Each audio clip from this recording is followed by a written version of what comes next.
തൈറോയ്ഡൈറ്റീസ് ഉള്ളവർ പലരും ചെയ്യുന്ന ചില തെറ്റുകളാണ് ഇവ. എന്ന് പറഞ്ഞാൽ ഇവർ പലർക്കും തൈറോയ്ഡൈറ്റീസ് ഉണ്ട്, പക്ഷേ അവർക്കറിയാതെ പോകുന്നു.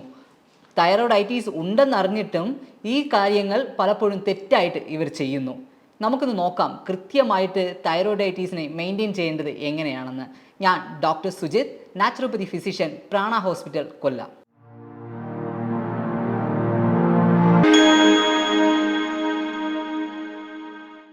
പലപ്പോഴും പല പേഷ്യൻറ്റും ഞങ്ങളുടെ മുന്നിൽ വന്നിട്ട് പറയും, തൈറോയ്ഡ് ഞങ്ങൾ ചെക്ക് ചെയ്തു, തൈറോയ്ഡിൽ ഒരു പ്രോബ്ലവും ഇല്ലയെന്ന്.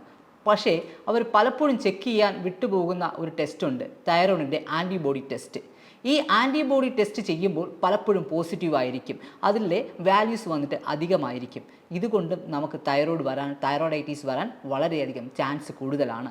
പലപ്പോഴും നമ്മൾ കാണുന്ന പല പേഷ്യൻറ്റും, ഞാൻ ക്ലിനിക്കൽ പ്രാക്ടീസ് തുടങ്ങി ഒരു 70% പേഷ്യൻറ്റും ഈ ആൻറ്റിബോഡി ടെസ്റ്റ് ചെയ്യാതെ വന്നിട്ടാണ് പറയുന്നത് എനിക്ക് തൈറോയ്ഡ് ഇല്ല എന്ന് പറയുന്നത്. പക്ഷേ വീണ്ടും ആൻറ്റിബോഡി ടെസ്റ്റ് ചെയ്യുമ്പോൾ ആൻറ്റിബോഡി ടെസ്റ്റിൽ അത് ക്ലിയറായിട്ട് മെൻഷൻ ചെയ്തിരിക്കും അവർക്ക് തൈറോയ്ഡൈറ്റീസ് ആണെന്ന്.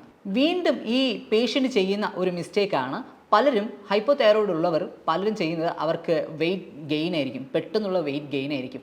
ആ വെയിറ്റ് ഗെയിൻ ആകുമ്പോൾ ഇവരെന്ത് ചെയ്യുമെന്ന് പറഞ്ഞു കഴിഞ്ഞാൽ ഇവർ ഫുഡ് എടുക്കത്തില്ല. അവർക്ക് വെയിറ്റ് കുറയണമല്ലോ എന്ന് പറഞ്ഞ് ഫുഡേ എടുക്കത്തില്ല.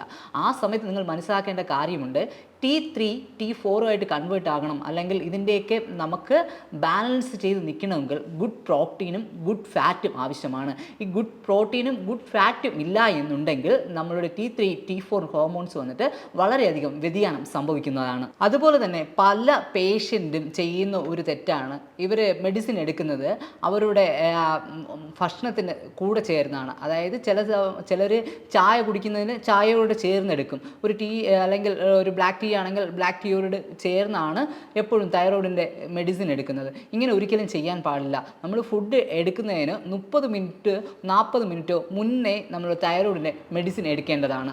അതുപോലെ തന്നെ നിങ്ങൾ തൈറോയ്ഡിൻ്റെ മരുന്ന് കഴിച്ചതിന് മുമ്പെയോ അല്ലെങ്കിൽ കഴിച്ചതിന് ശേഷമോ ഒരു 4 മണിക്കൂർ ഗ്യാപ്പ് വിട്ട് വേണം ഇതുപോലെ പഴവർഗ്ഗങ്ങൾ എടുക്കാൻ വേണ്ടി, അല്ലെങ്കിൽ കാൽഷ്യം, അല്ലെങ്കിൽ അയൺ ടാബ്ലറ്റ്, അല്ലെങ്കിൽ ഫൈബർ റിച്ച് ആയിട്ടുള്ള ഫുഡ്, ഇങ്ങനെയുള്ള കാര്യങ്ങൾ എടുക്കുകയാണെങ്കിൽ അറ്റ്ലീസ്റ്റ് ഒരു 4 മണിക്കൂറെങ്കിലും 2 നിന്ന് 4 മണിക്കൂറിൽ വരയ്ക്കുള്ള ഒരു ഗ്യാപ്പ് വിട്ടായിരിക്കണം ഈ ഭക്ഷണങ്ങളും ഈ സപ്ലിമെൻറ്റ്സും നിങ്ങൾ എടുക്കേണ്ടത്.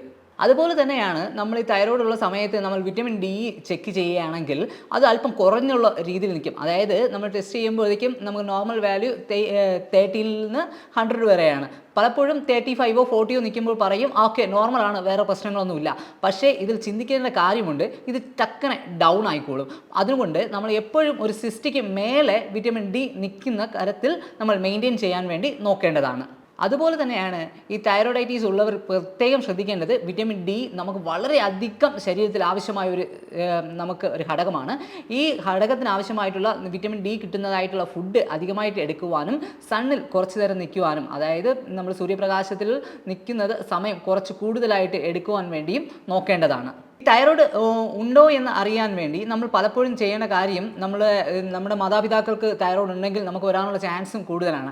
അപ്പോൾ നമ്മുടെ മക്കൾക്കുള്ള ചെറിയ തലവേദന, വിട്ടുമാറാത്ത തലവേദന, അല്ലെങ്കിൽ ഭയങ്കരമായിട്ടുള്ള ക്ഷീണം, ഒരു ഊർജ്ജമില്ലായ്മ, ഒന്നിനും ഉള്ള ഒരു ഇൻട്രസ്റ്റ് കാണിക്കാതിരിക്കുക, ഭയങ്കരമായിട്ടുള്ള മടിപ്പ്, പെട്ടെന്ന് വെയിറ്റ് ഇൻക്രീസ് ചെയ്യുക, ഇങ്ങനെയുള്ള ലക്ഷണങ്ങൾ കണ്ടു തുടങ്ങിയാൽ തന്നെ നിങ്ങൾ പ്രത്യേകിച്ച് നിങ്ങളുടെ അമ്മയ്ക്കോ അച്ഛനോ ഇങ്ങനെ ഉണ്ടെങ്കിൽ തന്നെ നിങ്ങൾ പ്രത്യേകിച്ചും നിങ്ങളുടെ കുട്ടികൾക്ക് വരുവാനുള്ള ചാൻസ് കൂടുതലാണ്. നിങ്ങളുടെ കുട്ടികൾ ഇങ്ങനെയുള്ള ലക്ഷണങ്ങൾ കാണിക്കുകയാണെങ്കിൽ ഒട്ടും വൈകാതെ തന്നെ ഒരു ഫിസിഷ്യനെ മീറ്റ് ചെയ്യുക, തുടർന്നുള്ള ഇൻവെസ്റ്റിഗേഷൻസ് എല്ലാം നടത്തേണ്ടത് ആവശ്യമാണ്, ട്രീറ്റ്മെൻറ്റ്സും എടുക്കേണ്ടതാണ്. അതുപോലെ തന്നെ നമ്മുടെ ശരീരത്തിൽ വിറ്റമിൻ ഡിയുടെ കുറവ് വരുവാനുള്ള ചാൻസ് കൂടുമ്പോൾ തന്നെ ആ സമയത്ത് നമ്മൾ പ്രഗ്നൻസി ആകുവാനുള്ള ചാൻസും കുറഞ്ഞുകൊണ്ടിരിക്കും. അപ്പം ഇതിനെല്ലാം ഒരു ഇൻ്റർ കണക്ഷൻസ് പോയിക്കൊണ്ടിരിക്കും. നമ്മൾ പലപ്പോഴും വിചാരിക്കും നമ്മുടെ ശരീരത്തിൽ തൈറോയ്ഡിൻ്റെ കുഴപ്പം കൊണ്ടാണ് പ്രഗ്നൻസി ക്ലിയർ ആകാത്തതെന്ന്.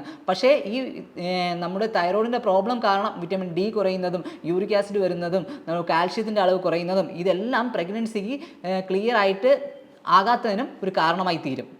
ചില ഭക്ഷണങ്ങൾ, അതായത് കോഫി, ക്യാബേജ്, ബ്രോക്കലി എന്നിവ എടുക്കുമ്പോൾ നമുക്ക് തൈറോയ്ഡിന് ഒട്ടും തന്നെ ഉത്തമമല്ല. നമ്മൾ കോഫി എല്ലാം കുടിക്കുമ്പോൾ നമ്മുടെ പെരിസ്റ്റാറ്റിക് മൂവ്മെൻറ്റ് അധികപ്പെടുത്തുകയും കോർട്ടിസോളിൻ്റെ അളവ് കൂടുകയും അത് നമ്മളുടെ ഹോർമോൺ ലെവലിനെ വല്ലാതെ ബാധിക്കുകയും തൈറോയ്ഡൈറ്റീസിന് വളരെയധികം പ്രതികൂലമായിട്ട് ബാധിക്കുന്ന ഒരു ഘടകമാണ് ഈ ഭക്ഷണങ്ങൾ. അതുപോലെ തന്നെ നമ്മൾ എടുക്കാൻ പാടില്ലാത്ത ചില ഇതാണ് കപ്പ, സോയ, ക്രൂസിഫറസ് വെജിറ്റബിൾസ്. ഇതെല്ലാം എടുക്കുമ്പോൾ പ്രത്യേകിച്ചും കപ്പയിലെല്ലാം നമ്മൾ ചില സ്റ്റഡീസിൽ പറയുന്നുണ്ട് അതിൽ സയനൈഡിൻ്റെയൊക്കെ അംശമുണ്ടെന്ന്. അപ്പോൾ നമ്മുടെ ശരീരത്തിൽ ലെഥാർജിക്കാകാനുള്ള ചാൻസ് കൂടുതലായിട്ട് കണ്ടുവരുന്നുണ്ട്. തൈറോയിഡൈറ്റീസ് ഉള്ളവർ പലർക്കും നമുക്ക് ഇറഗുലർ മെനിസ്ട്രേഷൻസ് വരുവാനുള്ള ചാൻസ് കൂടുതലാണ്.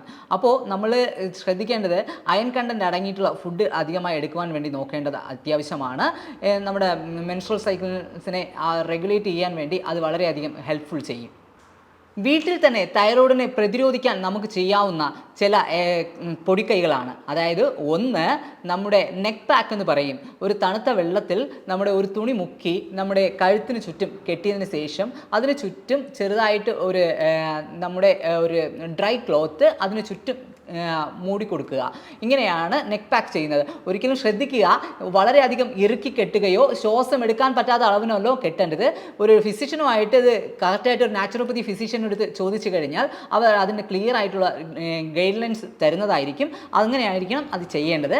അതുപോലെ തന്നെ അഗതിക്കീര എല്ലാ ദിവസവും നമ്മുടെ ഭക്ഷണത്തിൽ ഉൾപ്പെടുത്താവുന്നതാണ്. അതുപോലെ തന്നെ യോഗ ആൻഡ് മെഡിറ്റേഷൻസ് ക്ലിയർ ആയിട്ട് എല്ലാ ദിവസവും നിങ്ങൾ ചെയ്തു കഴിഞ്ഞാൽ നിങ്ങൾക്ക് തൈറോയിഡൈറ്റീസിൽ നിന്നും ഒരു റിസൾട്ട്, നല്ല രീതിക്ക് ഉള്ള ഒരു റിസൾട്ട് കിട്ടുന്നതായിരിക്കും. തൈറോയിഡൈറ്റീസ് ഉള്ളവർക്ക് വീട്ടിൽ തന്നെ ഇരുന്ന് ചെയ്യാവുന്ന എക്സസൈസാണ് നെക്കിൻ്റെ ഫ്ലെക്ഷനും എക്സ്റ്റൻഷനും. അതായത് നെക്ക് ഏറ്റവും മാക്സിമം എക്സ്റ്റെൻഡ് ചെയ്യുക.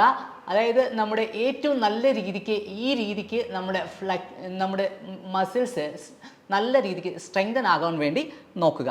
അതുപോലെ തന്നെ തിരിച്ച് കൊണ്ടുവരിക. നമ്മുടെ ചിന്ന് വന്ന് നമ്മുടെ നെഞ്ചിൽ തട്ടുന്ന രീതിക്ക് ഹോൾഡ് ചെയ്യുക. അങ്ങനെ കുറഞ്ഞത് ഒരു 10 പ്രാവശ്യം ചെയ്യുക. അതുപോലെ തന്നെ നെക്ക് സൈഡ് വേസ് റൊട്ടേറ്റ് ചെയ്യുക.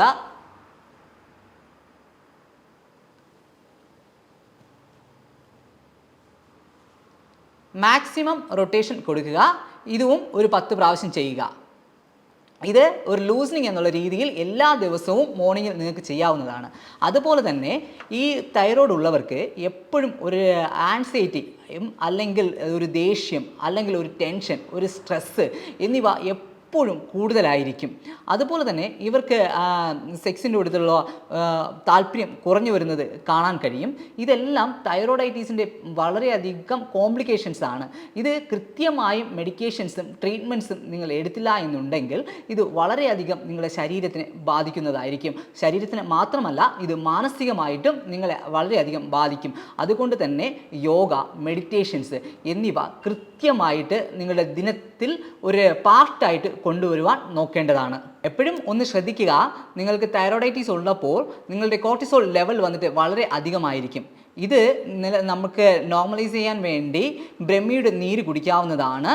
അതുപോലെ തന്നെ ഇതെല്ലാം ചെയ്യുമ്പോഴും ഒരു കറക്റ്റായിട്ട് ഒരു ഫിസിഷ്യനെ മീറ്റ് ചെയ്ത് നിങ്ങളുടെ തൈറോയ്ഡ് എത്രത്തോളം ഉണ്ട് എന്ന് തിരിച്ചറിഞ്ഞതിൽ അപ്പുറം മാത്രമാണ് ഈ മെഡിക്കേഷൻസ് സ്റ്റാർട്ട് ചെയ്യാവൂ. കൂടുതലായിട്ട് തൈറോയിഡിനെ കുറിച്ചോ തൈറോയിഡിൻ്റെ ട്രീറ്റ്മെൻറ്റ്സിനെ കുറിച്ചോ അറിയുന്നതിന് വേണ്ടിയും യോഗയെക്കുറിച്ച് അറിയുന്നതിന് വേണ്ടിയും താഴെ കാണുന്ന നമ്പറിൽ കോൺടാക്റ്റ് ചെയ്യാവുന്നതാണ്. നല്ലൊരു വീഡിയോയുമായി അടുത്ത് കാണുന്നതുവരെ നന്ദി, നമസ്കാരം.